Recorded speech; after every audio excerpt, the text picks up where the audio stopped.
सरकार काम कर विभिन्न संस्था सरकार विभिन्न संस्था टीकाकरण बंध्याकरण एआई वर्कर। नमस्कार, मोर नाम सुजाता महांती। आम all Odisha AI association worker मान अटू। आमर 14 वर्ष है शांतिपूर्ण भाव सरकार काम कर विभिन्न संस्था सरकार विभिन्न संस्था टीकाकरण बंध्याकरण एआई वर्कर सब समय आम सरकार साहाय्य दे आसुचु। किंतु सरकार को आम विनीत अनुरोध सरकार आमको शांतिपूर्ण भाव आमको स्थायी नियुक्ति दि जाऊ। आम ये कहूँ। मो ना हूँ श्रीनिवास हरिजन, जिला कोरापुट एआई एसोसिएशन रो जॉइंट असिस्टेंट सेक्रेटरी अच्छी।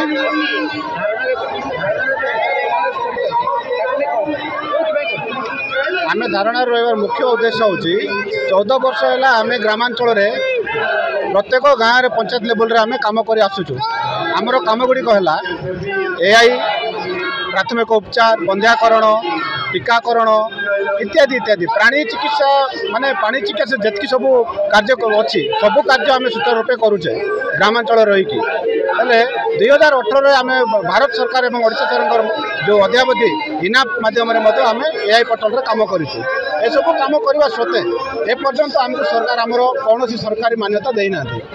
दुखर विषय आज डेट्रे जब इनसेटिव आम जब कम करवा आम परिवार प्रतिपोषण करना से आम दाबी करूँ सरकार आमको वेटनरी डिपार्टमेंट कौन आमको स्थायी नियुक्ति देने आम बहुत उपकृत हो बोली आम निवेदन करूँ।